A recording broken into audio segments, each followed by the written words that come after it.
Il avait disparu de nos écrans, de vos écrans depuis de nombreuses années. Les plus jeunes d'entre vous ne savent même pas ce que c'est. Je veux parler du carré blanc.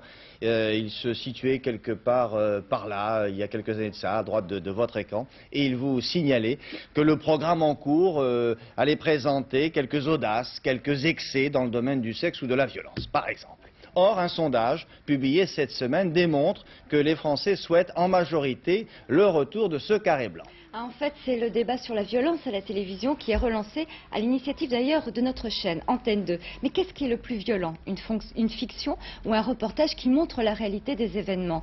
Et ces images de violence qui sont diffusées régulièrement influencent-elles notre comportement? Des chercheurs, des psychologues, des professionnels de la télévision réfléchissent et c'est à partir de là que bientôt le CSA devra prendre des décisions. Un dossier délicat. Stéphane Magnier. Qu'elles soient diffusées dans les œuvres de fiction ou dans les actualités aux heures de grande écoute ou pas, 61% des téléspectateurs s'affirment choqués par la violence. Mais lorsqu'il s'agit pour eux de faire la part du réel et de l'imaginaire, ils expriment bien plus qu'une simple nuance. 93% pensent surtout au programme, alors qu'une majorité se déclare non choquée lorsqu'elle fait partie de l'information. Et les jeunes eux-mêmes, selon le sondage de la vie, ils sont en contradiction apparente avec leurs aînés. Les 2/3 d'entre eux ne sont pas choqués par la violence à la télévision. Génération de l'agressivité ou perception différente du problème, c'est ce que Serge Misseret a essayé de savoir ce matin à la récré. Maintenant ça me fait plus ni chaud ni froid. Hein. Ah bon? On en voit tellement. Quand c'est la violence, je zappe. Ah ouais? Eh oui. Pourquoi? J'aime pas la violence. Ah. Ça, on en parle de trop. Enfin, on montre beaucoup de choses de violence. Et... Une scène de bagarre, ça vous gêne pas?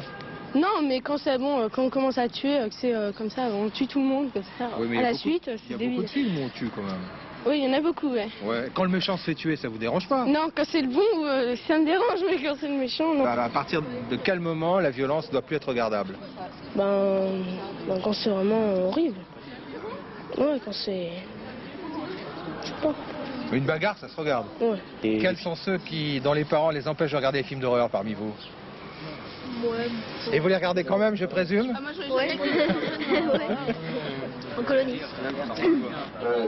La première tentation parentale, c'est donc l'interdiction ou à défaut le bon vieux carré blanc, puisque 61% sont partisans de son retour sous une forme ou une autre. Et pourtant, pour les spécialistes de la question, la violence peut avoir des aspects positifs.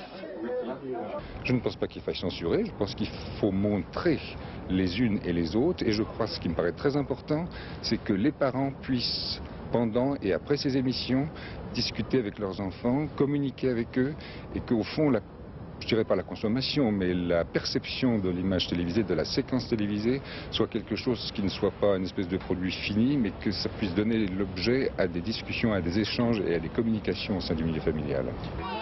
Constat têtu de la statistique, la violence chez les jeunes a diminué ces dernières années en même temps que le sentiment de sa présence à l'antenne augmentait. La télé, premier baby-sitter de France, susciterait-elle le débat familial? Ce ne serait pas le plus petit des paradoxes de l'affaire.